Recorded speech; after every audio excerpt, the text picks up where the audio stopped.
Just talk a little bit. You know what, Bobby? For once, I was on time. In fact, not Oh even for my once. god, Originally, dude. I'm not even that week. late. I even Dude, said you were to like- you. You said to me, I'll be 5 minutes. 5 minutes to 12. You were at least 10 minutes late. I had to make coffee, man. I made coffee. When you said you were making coffee, Okay, I'll make a coffee. Let's I explain. made a coffee. Let's I had explain a donut. something to Toby, because Toby just doesn't understand stuff. Apparently, for me, it's 7 o'clock in the morning, man. 7 in the morning. I tell you what, I Bobby, literally right? was up until past midnight streaming and doing stuff last night. You're in sleeping land or whatever with the sheep, counting the sheep and admiring their bum. Bobby. And thinking of taking advantage of them, while I'm actually working and doing stuff. Bobby, number one. What time is it in England right now? Number one, what time right? is it in Cheerio, England right now? It's 10 past 12 in the yeah, afternoon. thank you. Bobby, right? It's number one. It's your choice to stream late into the night. It's not my choice. It's your choice, Bobby. You decided. Nobody's forcing you to do that. Number two. I'm about to last force week, up your ass. You were getting on my back about being late last week when I absolutely was not late, Bobby. Are we really going back into this? Bobby, is this really what we're doing? I thought we were past this. Hang on a minute. Show people how last milky week, your coffee is. Look at that. What is that, Bob? Call yourself an American. I like cream, man. We would tell you. Look at mine. Nice and dark. I don't like dark coffee. All right, look. Let's not get into this semantics, okay? Are you ready?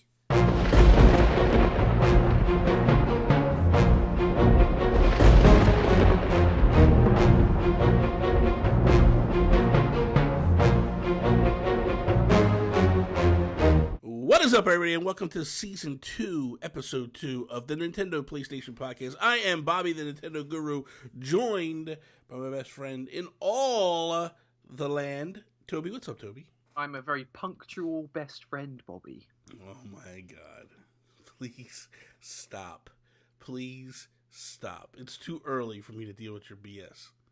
I will never stop, Bobby. How's your day going, Toby? How you doing? It's going very good. You know what, right? Before the podcast, I had 25 minutes to get Karina and Evie ready to go round the mother-in-laws, right? So I dropped them round there. I thought, oh my god, I better not be late. So I came back. I overtook an old person to make sure I got back here on time. Turns out I didn't have to. That's all I'm saying. What the... Explain to me what overtook an old person is, because it sounds pretty bad. They were driving at 20 miles an hour in a 30 mile an hour zone. It drives me woolly. Explain to us what woolly means. It drives me crazy, Bobby. It winds me right up. Oh, God. It winds me right up. It rhymes. It winds. I mean, I'm a mess. Oh, Toby. How you doing, Bobby? I've missed these mornings. It's funny because I'll be like, oh, I gotta get up so early tomorrow. I gotta do this podcast with Toby. And then I'm like, I get here and I'm like, this is amazing. I love this guy so much. I'm doing very well, thank you. Miguel told me to tell you hello. He said he misses you. Hi, Miguel. I miss you too. I was out with him last night with the GameStop. Traded a couple things in. Yeah.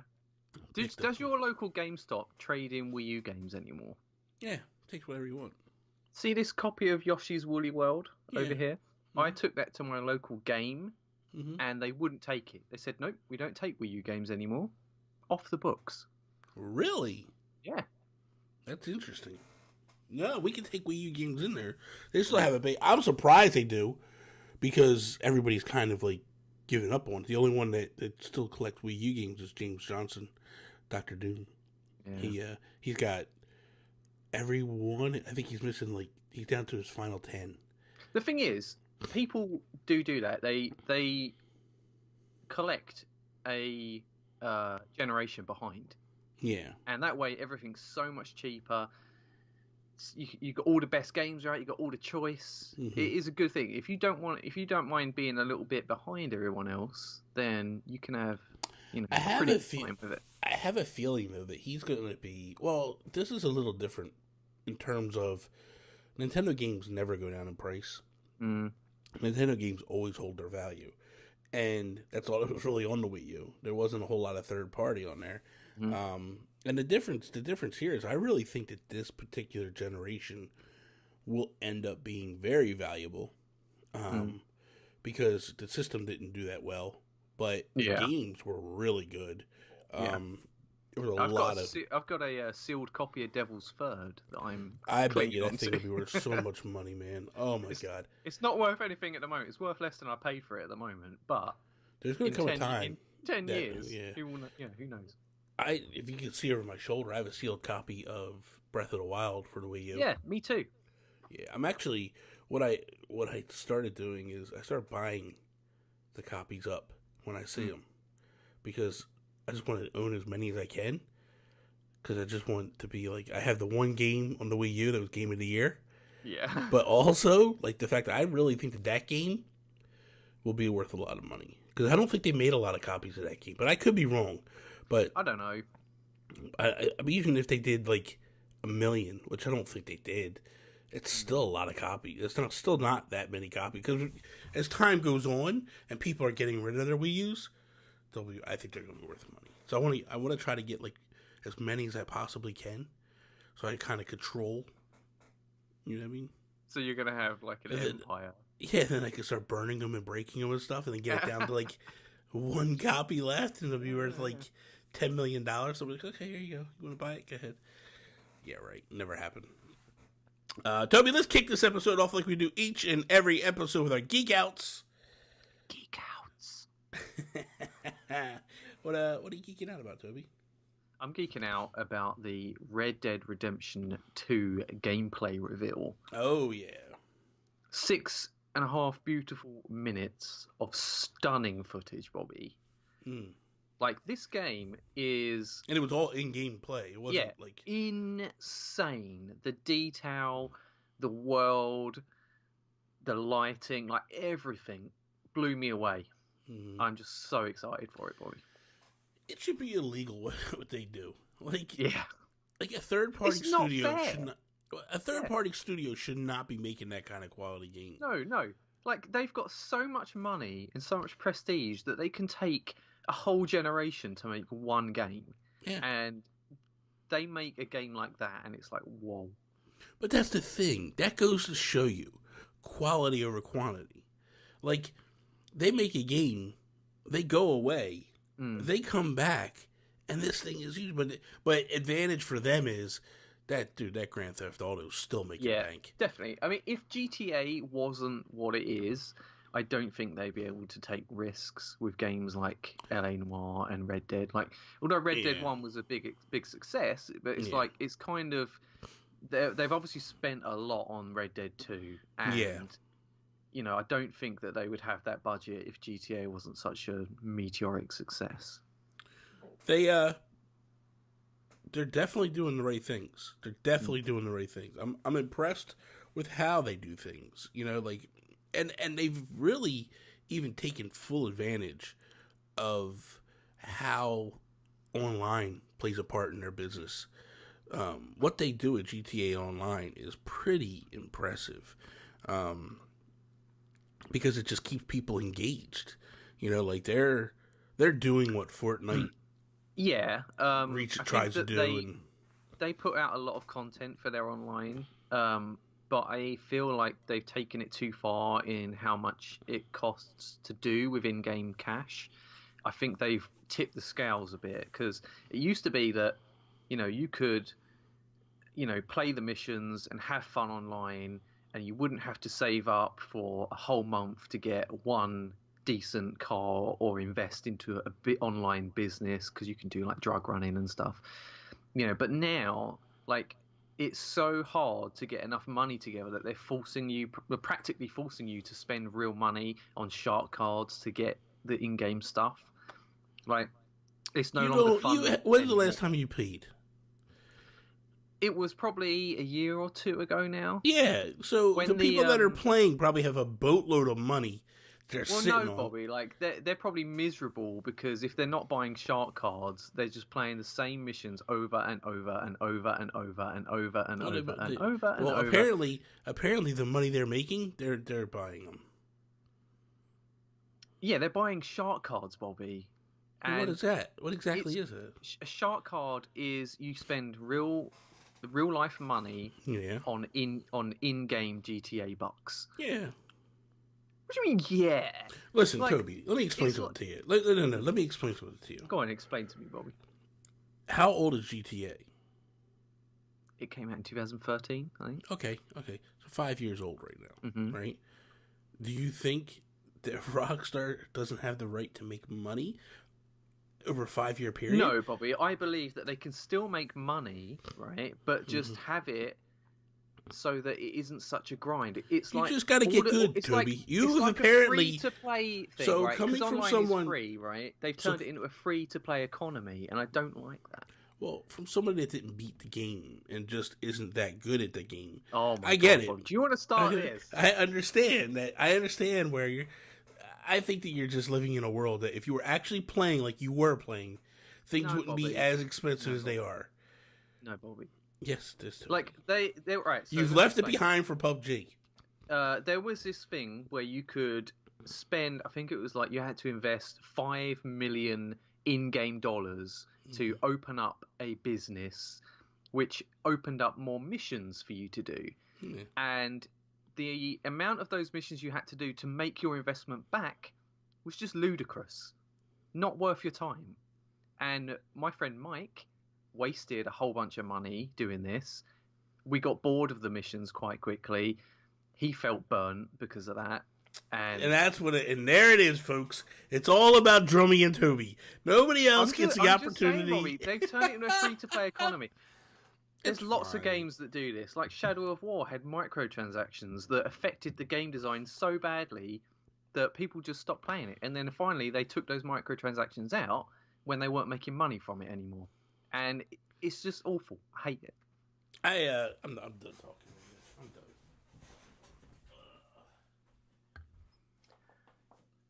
See you later, Bobby.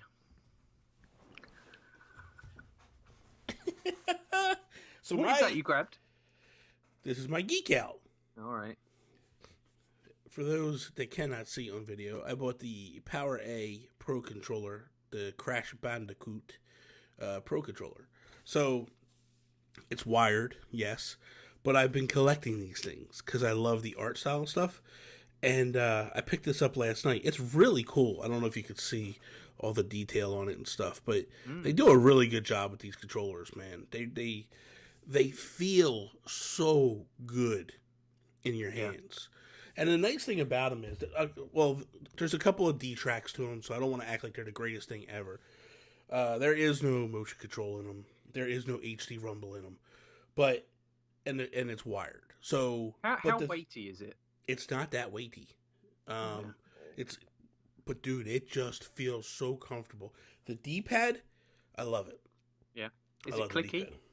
No, it's kind of like they're kind of like, the controllers are a lot like Xbox controllers to some degree. Right. They just feel really comfortable in your hands. But for me, so here's the thing. I know people get upset because they're wired, but for me, who's streaming, my Switch is right there. Yeah. So the wire is like not. Yeah. It doesn't bother me. I don't have to worry about being too far away.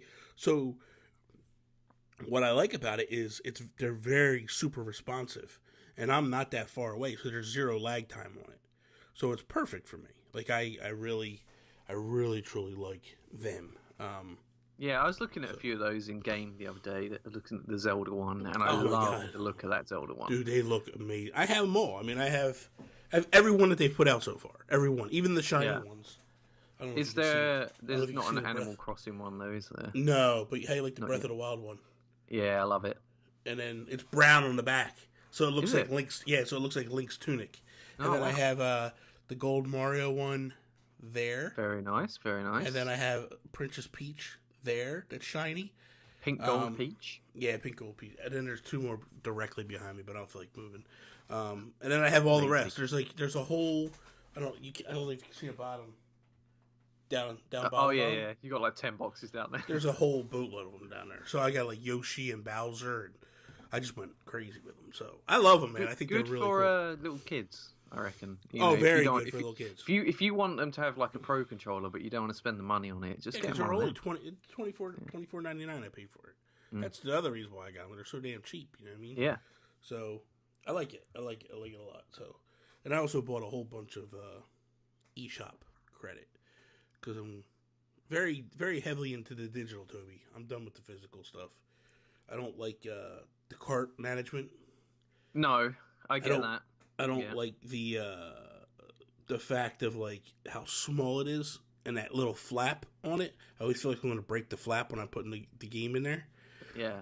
So I'm just like, you know what, man? You know what weirds me out still is when you put the cart in, you put it so the sticker's facing you. It's like facing forward. Mm-hmm. Whereas on the 3DS, it was like upside down. Yeah. And I'm always afraid I'll put it in wrong. The wrong way. And it's because they haven't got that little L shape like the 3DS ones had. Yeah, I'm not a fan of them. You know what I mean? And they're so small too. Like I wish it would have been like a 3DS size. You know, I feel like it would have been better for it. But whatever. That's it is what it is. So let's jump into your topic first, Toby. Well, Bobby, are we not playing any games? Are we not doing this? Oh my God, I totally forgot. Yeah. What are we playing? Toby, my apologies, Toby. My apologies. What have you been playing, Toby? Apology accepted. So I bought Bomb Chicken. Oh, did you? I did, yeah. I was debating that one. How is it? It's very, very good. Is it fun? Is it what? Is it fun? Is it fun? Yes, it's very fun. You know what? Because remember, like last time I was talking about Captain Toad. Yes. And how I'm loving that. And I said that I don't think they'd be able to do a lot if it was a 2D side scroller. Yes. But Bomb Chicken's made me rethink that a little bit because your character in Bomb Chicken can't jump, just like Toad. Okay. What he can do is lay giant bomb eggs, which they stack. So if you want to get up to a high platform, you lay 10 bombs beneath you, and you get higher and higher. But you've got to move quickly because as soon as you lay it, it's on a timer. Okay. And when it blows up, it'll blow the next bomb up, and so on and so forth. So if you make a really tall column and you don't move quick enough, then you'll get blown up at the top of it. Gotcha. So there's a lot of like very cool puzzle mechanics with that. Mm-hmm. You know, there's enemies, you can bounce off enemies' heads, you can kick bombs left and right into enemies, and there's a lot of like. I'm looking; it's actually on sale right now. Yeah. So I got it for £7.19, I think, something like that. Yeah, $8.99 here. Yeah, and it's just very creative, very clever. It's one of those collectathon games. There's the little like gems throughout the level that you've got to find, and at the end of each sort of world, you can upgrade your health bar if you collect enough gems. I'm buying it right now. Yeah, you should. Boy, it's very good. Yeah, I literally just bought it. That's why I was looking up at and you know what? TV. Like the music in it and the sound effects, it's got kind of a Stealth Inc. feel to it. I don't know if you ever played that. Another 2D side-scrolling game. Yeah. Yeah, it's really, really fun. I've been playing this little game. I don't know if you've heard about it. It's called Dead Cells.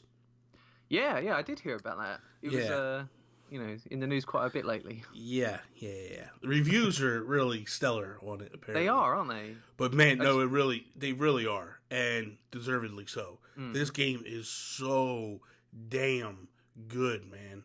Like, I love this game. It is spot on, bro. It is dead on. I love it. So, for me, it's just like, just really like, you die, and it's like, okay, get me back in this game. Because it's roguelike, so that kind of sucks, because you lose your weapons, and you're kind of starting over again. But just really, really good, man. Really, really good. And then it's Metroidvania in the classic sense of like you start to get these weapons, and it allows you to get into other places and do other things, and just really, really good. They did great with it, man. I like it a lot. So the system of dying and coming back, do you sort of keep anything from previous runs so that you can slowly get better and better each time? Little bit, but it's not much. Like your weapons, I still haven't completely figured the game out. Uh-huh. When you go back into the dungeon or your wherever you're at when you start the game, there's like all these bottles, and you see all the weapons you've gotten above you. Mm-hmm. And I don't know if I could break them somehow. I just can't get high enough to get them right now. They're just out of reach. Right. But there's some that are lower that you like jump through. So I'm wondering if there's something I can do to like make them break, and then I can pick up the weapons I want to use. But so far, it's been really good. It's been really. It looks really amazing. Like the art style is just gorgeous. Yeah. You know, it's quite pricey. It's more expensive than Overcooked 2. It's $20. No, it's $20. Overcooked 2 is $24. Over here, Overcooked 2 is like $19.99 and Dead Cells is like $22. Anyway, okay. I'm it's sure only it's dude. It's $2 more, $3. I'm just saying, Bobby. I'm sure it is worth it because I have seen stellar reviews. Yeah, it's very good. Yeah, so I'll probably get it when it's on sale because I really liked Rogue Legacy. I don't know if you ever played that. Yes. I was like obsessed with that, and I think that's much simpler in design than Dead Cells. Yeah, but it was kind of quirky. It had this thing where, you know, you're every time you died, one of your ancestors came back, and they had like weird quirks to them. Like one of them might be colorblind or something, or like partially sighted, so they only see enemies when they're looking in a certain direction, stuff like that. But that had a cool thing where you would collect gold, and your gold, if you upgraded your health bar or whatever, like that would carry over, stuff like that. So I like that sort of thing. The other game I'm playing is Flipping Death, from this little indie studio called Zoink Games, and dude, another great game. Like, this game is so good.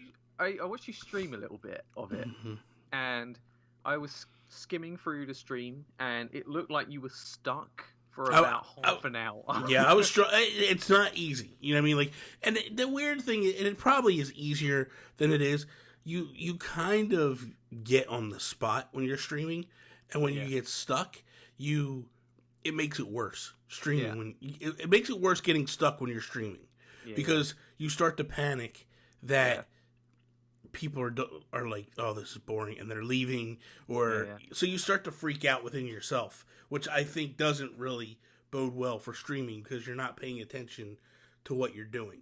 So, but art style is fantastic. Music is wonderful. Voice acting really great. Love the humor built within the game. I definitely recommend the game. Like, if you don't have it, go get it. Like, it's so much fun, man. It really is. So that's pretty much it. How about you? Anything else or no? Just still playing Golf Story. Okay. I'm nearly a pro now, so that works. Okay, so now let's jump into topics. What do you got over there for me, Toby? So I recently had a bit of a turnaround on an opinion of a game that's coming out. Okay. So I wanted to know, like, because I was like dead against this game. The game that I was against was the new Tomb Raider, Shadow of the Tomb Raider. Okay. Because I thought this game was trash, right? But then now I've seen some gameplay videos of it. My opinion's completely changed, and I'm really looking forward to it. So I was wondering what sort of games that you've had that experience with. Okay. Well, for me, it's straight up. I mean, I'll do two. I'll do one from when in the past when I was younger, and I'll do one now. The one now is Fortnite. So when the game first came out, I downloaded it on the Xbox One. And I started playing it, but I was playing alone. And I hated the game. I was like, this game is so stupid. Why do people make a big deal about it? Like, what's so fun about it? I can't shoot. I can't do nothing. I don't know what I'm doing.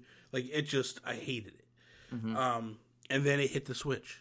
And I was like, the hype was building. Yeah. Like the momentum's been building on it. And then it hits the Switch and it just explodes. Just perfect timing. Like, everything kind of comes to a mass. And I was like, I'm gonna get it again. I'm gonna try it. And because I was playing with so many people in the community, it actually became fun. To Mm-hmm. the point where, like, I don't give a damn if I win or lose. You know what I mean? Like, I'm just having fun with my friends, hanging out. Yeah, and yeah. that's what it becomes, ultimately. So it becomes this other game that I really, truly enjoy. Like, yesterday, I did Nintendo Talk Live with Justin Masson. And then afterwards, we streamed an hour of Fortnite. Yeah. And we're, like, dying, and we don't even care. Like, we're just like, whatever. Like, at one point, he's like, "Oh, I got a shopping cart." And I was like, "Oh, put me in." And Yeah. I get in, and you can like push each other around. Yeah. And he's like, I'm like, "Oh, there's a flaming ring out there. Let's go get to the flaming ring." And he's like, "Okay." So he pushes me, right? And he's push me, and we hit the ramp, and we really don't go, and we kind of like fall through the ring, Yeah. and but we go off the mountain, and it's the end of the map, so there's nothing there. And we just like die, like we just plummet. Yeah, but the thing of it is, we didn't realize like there's a drift, like a little bit, or a rift a little bit further. And when you hit the rifts, it'll send you through, Right. and you go. Then you can, well, because we weren't going fast enough, we fell just short of the rift. So it's like, so we just plummeted toward it, but we're laughing the whole time. It's like, whatever, man. But that's the moments, like it's stuff like that where you love this game and you just start to laugh and stuff. So, what about you? What's one for you? Yeah, so I want to talk about Shadow of the Tomb Raider, and you know what? Like before, like they showed a lot of the gameplay of it. They had the cinematic trailer, and they were talking about the story of it. And they're bringing back the same bad guys from the second game called Trinity, and they are dull as dishwater. Really didn't enjoy that about that game. And then there's this whole thing where Lara causes like a Mayan apocalypse somehow, and I'm like, oh geez, like they're totally just going crazy with it, and I didn't sort of like. I like it to be a bit more grounded. Mm-hmm. You know, I don't mind dinosaurs, that's fine, but like causing an apocalypse, I don't know. I think she's a bit up herself. Anyway, so I was like, no, not interested at all in any of this. It looks like more of the same. But then they showed the gameplay videos, and I thought, all right, I'll give it a benefit of the doubt. I'll watch these videos, and it looks so good. Like it looks like the most gamiest of all the new Tomb Raider games, if you get what I mean. Like it's very mechanical with all the stealth things that you can do. You can get inside like these vines and be all stealthy, and you get covered in mud, and then there's lots of underwater sections where you can be stealthy underwater, and it just seems like a lot more, like they're doing a lot more with it than the previous games. You know, like it's a completely different environment. I love jungle environments. So going from like the snowiness of the second game to like deep sweaty jungle, like I love that. It's like such a nice change. So, have you seen any of the gameplay videos of it? No. I'm not. I'm gonna be honest. I'm not really a fan. But you like Uncharted, Bobby. They're different games. They're not the same.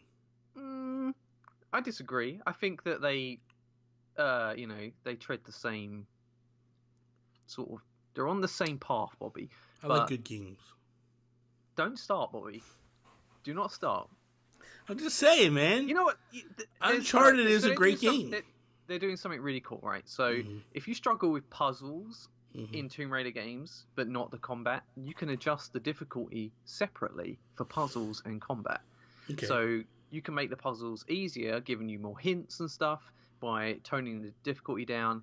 And you can do that with combat as well. So you can adjust the experience to how you want to play it, which I think is really interesting. That's cool. They're showing off like loads more tombs. Like it actually seems like you are raiding proper tombs. Like the second game had more than the first game, and this game looks like it's got way more than even that. See, I think ultimately my biggest takeaway is I prefer to raid improper tombs. What do you mean?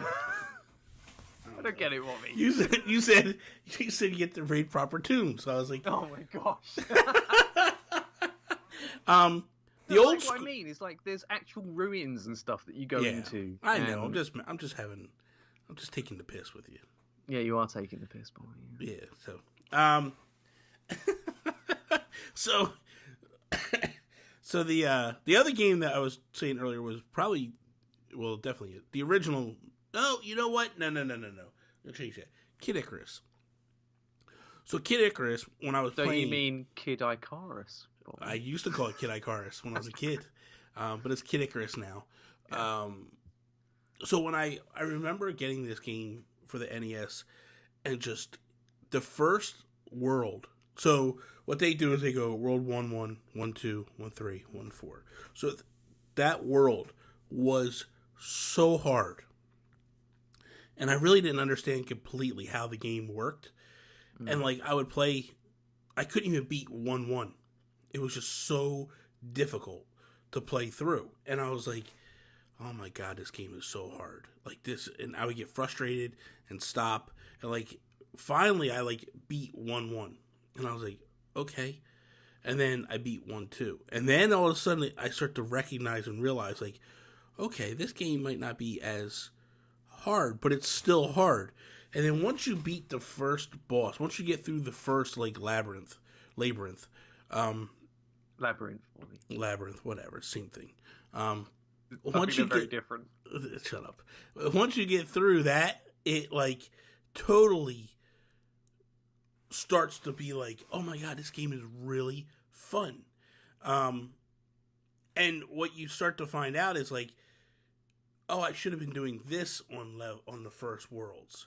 Like there's this thing where like if your energies start to get up, and you could buy these accessories, you could buy these things where like these orbs rotate around you and help you to defeat enemies, and then like you'll get like fire or flame on the end of your bow, on the end of your arrows, and then you can shoot the arrows further. So the game starts to open up and make it a little bit better for you and easier. So for me, it was like I struggled so much. Yeah. Once I got past that first world, the game started to open up, and I was like, oh, I got you now. So then I would go back and play 1-1, 1-2, and I would pay attention to what I was doing, and I would be stronger. And then by the time I got to the first... Plus, the other thing, too, is like, you'd see these little statues, and what they were was like soldiers that were fighting Medusa, and she turned them all to stone. Well, you get these hammers, and you crack them open. Yeah. And then they fly off. And I never realized it until I got to the first boss that, like, when you come to go fight the boss, these little angels, they're actually angels. They start flying down and shooting with you. So they help you fight the boss. Yeah. Which is really cool. You know what I mean? So they do a lot of cool stuff like that. And I but you don't realize when you're playing through the first time, especially being like 15 years old, you don't. Yeah, so what you're saying, Bobby, is that you sucked at the game, and that's why you hated it, until you got a little bit better. I want to see you go play this game, Toby. I want to see you play it. I'm not saying I was any good at it, but I'm just saying I got very good at the game, and that's the thing. You wanted to know about games that you turn to 180 on. I just gave you one, and then you spin it on me to make it sound like I suck at games. I don't like this game because I'm no good at it, and it's like, oh, actually, it's pretty good. No, because it was frustrating. It was frustrating, is what it was. It was so hard that it just became one of the frustrations. You know what? I get what you mean, because I think I would feel the same about something like Dark Souls, because I haven't got the patience for a game like that. Yeah. But I suppose once you do get good, then it kind of... It opens the game up, and all of a sudden once you start to recognize it, like, oh, I'm supposed to be doing this, and doing this, and then all of a sudden you become, like, godlike almost within the game. It's just like, oh, I like this game. Yeah. So, the next topic, we're going to talk a little Smash. We just had the Smash Direct this week. I did a reaction video on my channel, so anybody that's interested in those, you go check that out and watch the reveals and stuff. But I just kind of wanted to go through and talk highlights and what you liked. And I before we start, though, I want to just know, like, what is Smash to you? Like, is it something you really enjoy? Is it something you're just like, like, what's your feeling? Yeah, I'm definitely kind of an about it. You know, I didn't grow up playing it.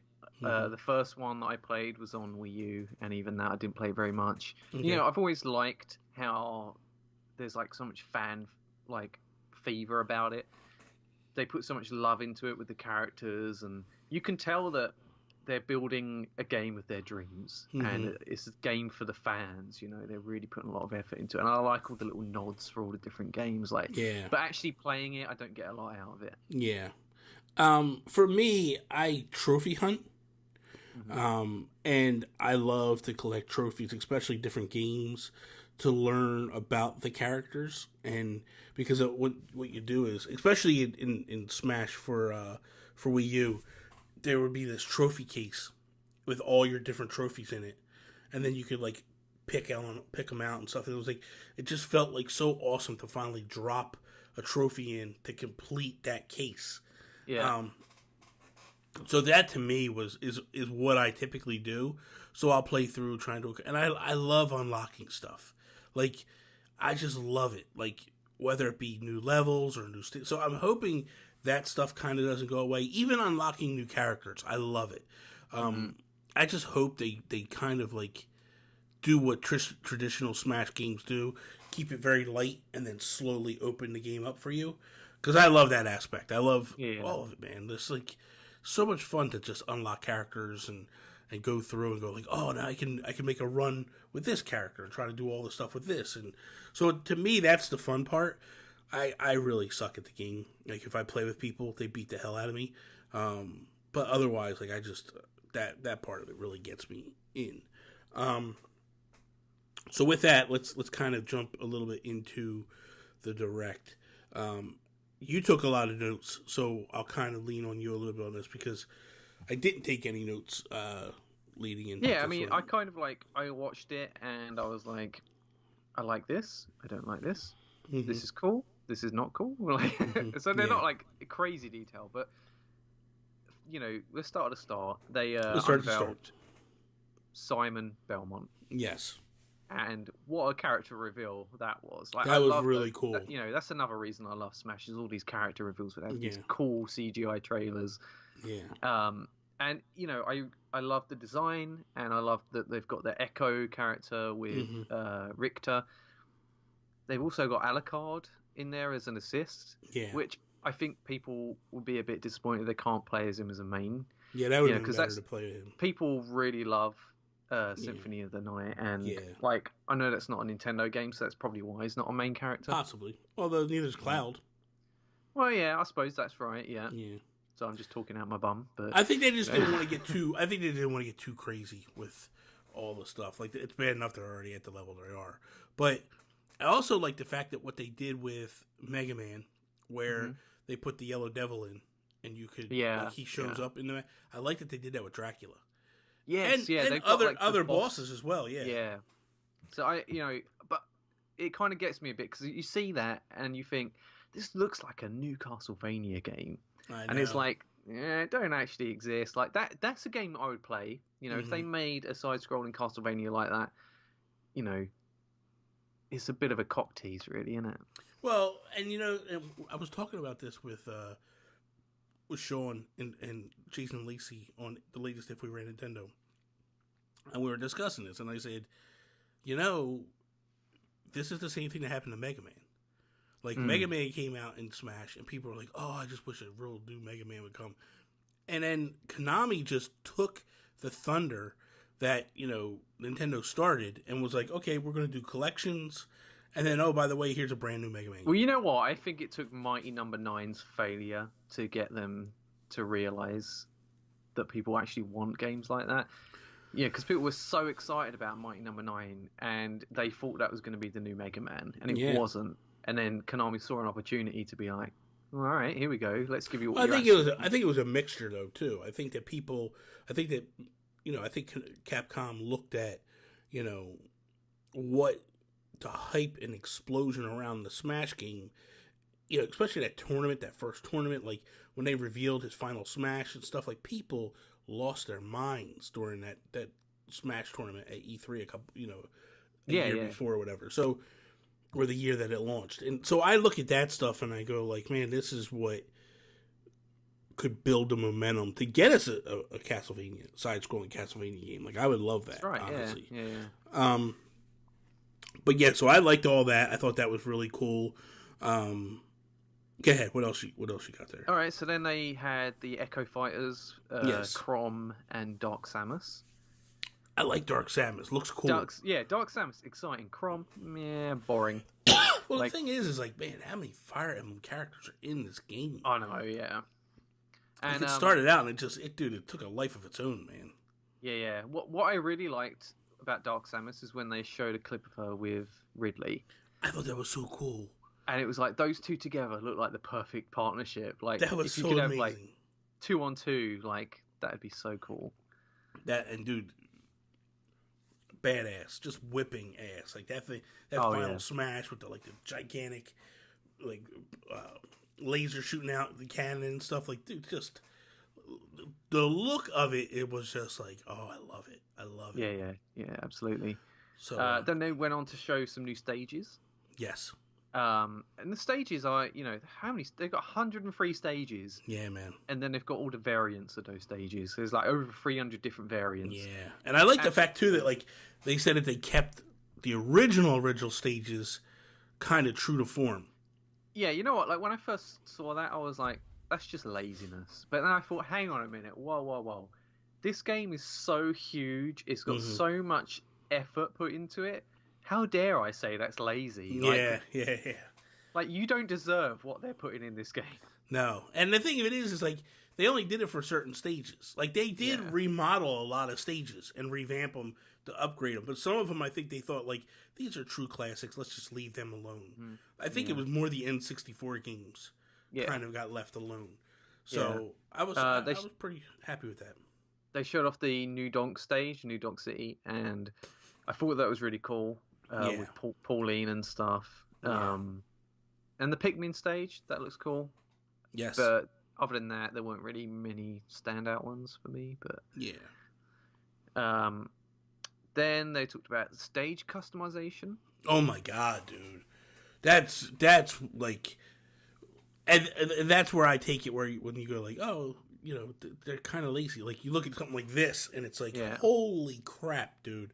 The stuff that you could do, like you could take out the Yellow Devil, so the Yellow Devil doesn't show up in the matches, and you can make it like just a pure match. And I like that because I would like to play on the Mega Man stage, but I'm like, I don't want the Yellow Devil to show up every single time I fight. Absolutely, yeah. Like, so it's kind of cool. I think it's the most in-depth fighting game in terms of options. Yeah. Because you've got all the stage options, you've got the item options. You can have it any way you want it. Like, you can just do whatever. And I don't think any other fighting game has got that much customization in it. Yeah. The other thing too is like, I like the flowing, like you could pick two stages. Yeah, I was about to say, the stage thing. Yeah. Yes, that's so cool, man. I thought that was really ingenious how they did that. Like, it's just neat how they could take two stages, throw it in there, and then they just morph in the middle of nowhere. Because, if you're like, I want the Zelda stage, I want the Mario stage, and it's like, well, let's have both. Yeah. Like, why not? It's really good for that. They talked about the music, which blew me away. They said there's over 800 tracks in the game. Over 900.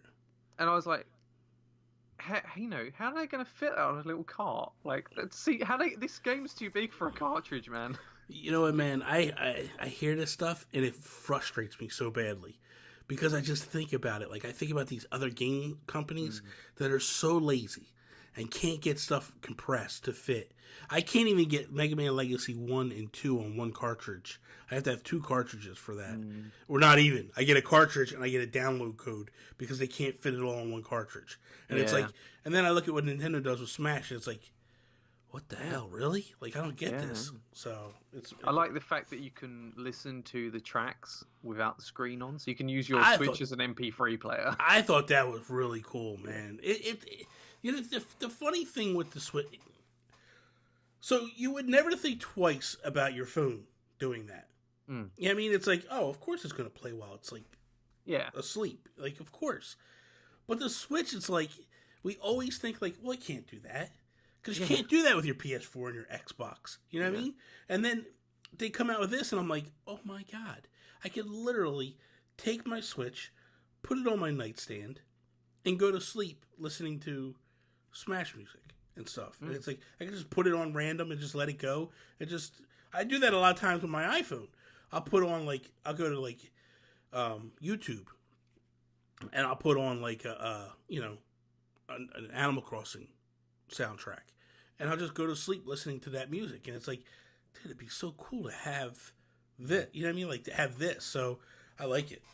I think it's really cool. I like the way they have, you go on a Zelda stage and you can play any Zelda track from all the different Zelda games, and the same with Mario and all these other they have like a set list of different tracks, so that's really cool. Yeah, I like it.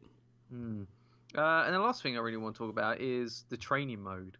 Like when they showed the grid set up, it's like graph paper, and they were like, so you can clearly see the distance for each attack, and they had, when you hit a character, it'd have these 3 little lines show up, and it's at 0% it's this red line, at 100% it's the blue line, and then there's like the in-between line, and it's so nerdy, and it is so for hardcore people. Like never find this useful at all, but that there's people out there that are like studying this intently. Oh my god, dude, and, I can see they're catering for everyone. Well, of course, because you see that, to me, takes the game to a hardcore level. Because now you jump in and you look at it and you go like, okay, if I hit the guy, boom, he'll land here, so I can come over and jump, and I land here, I'll be able to hit him again. And so in tournaments, it's going to play out because in their minds they're going to be like, okay, I'm at 30%, whatever, I'm going to hit him. Okay, come, and dude, it just takes that game to another. Like there will be players like this game will become like the Matrix. These players are just going to be like seeing stuff and just like being able to do stuff that is going to blow people's minds away. I love it. I think it's just, again, it's that small attention to detail that they do where they just, each iteration of this game, they take it to the next level. And it's like, holy crap, man. They're doing a great job with this. Naming this game Ultimate is just, it was spot on. It's a good thing. Yeah. Oh, and one last character reveal was King K. Rool. Dude, so the thing of it is like people have been wanting him for a very long time, and I'm not a huge. Have they?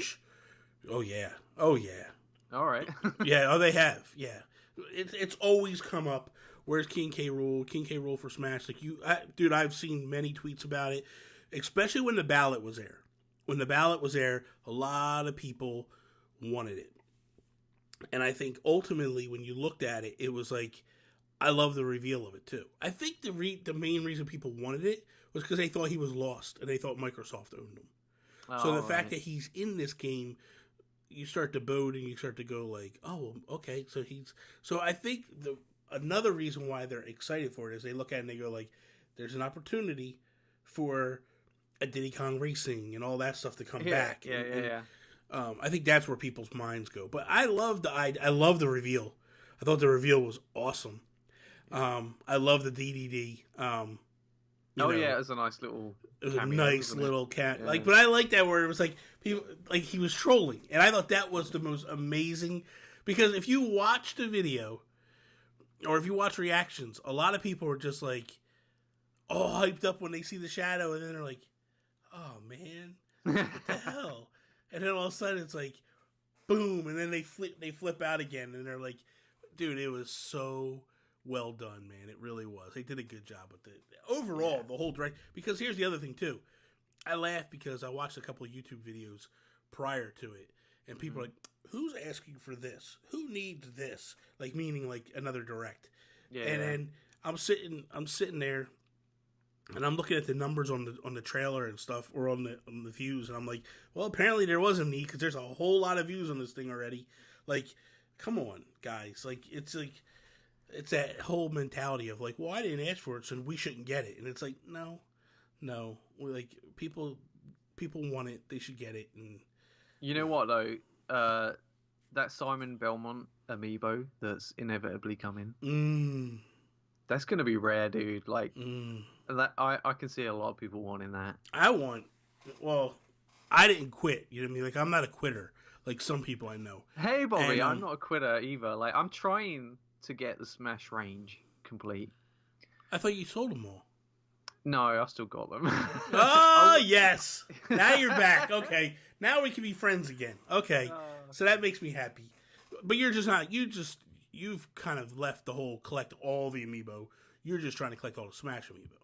Yeah, because it winds me up trying to get them when Nintendo don't make enough, and then people just buy boatloads. And there was a time when you liked it. There was a time when you went after it. You've lost your passion for it. I've got a baby now, Bobby. I can't afford Amiibo. You need to set your priorities. The baby does not rank as high as the Amiibo.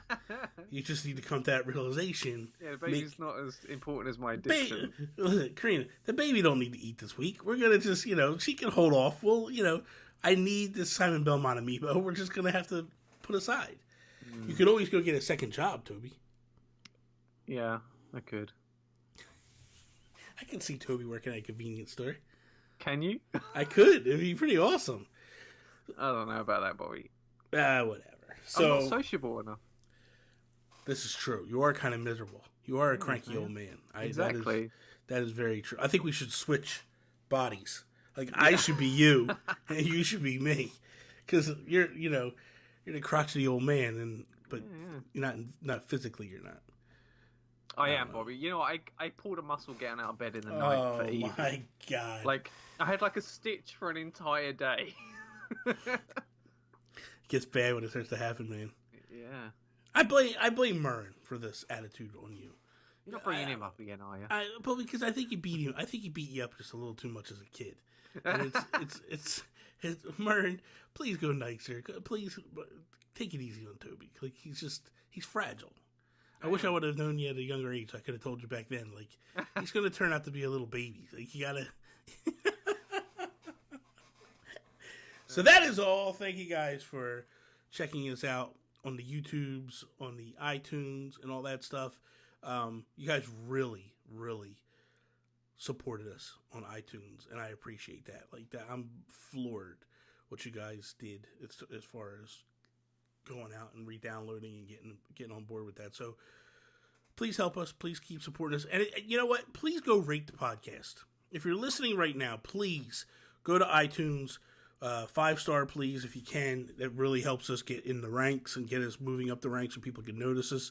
I really want to push that this time around because I think it's very important to everything we're doing around here. So I'd love to see us slowly start to move up the ranks. So if you have 2 minutes, Sean Capri, right now, I know you're listening, run to the bathroom, do what you do best in the bathroom and start rating podcasts. Did you see that Sean Capri's balding? He's not balding. Would you stop it? Oh my God, stop it. You're going to give the guy a complex. So it's a very clear patch. You can follow, oh my God. You can follow Toby on Twitter at Toby's_take. Go check me out, NintendoGuru.com. That is all. Peace out, Preston. Ciao.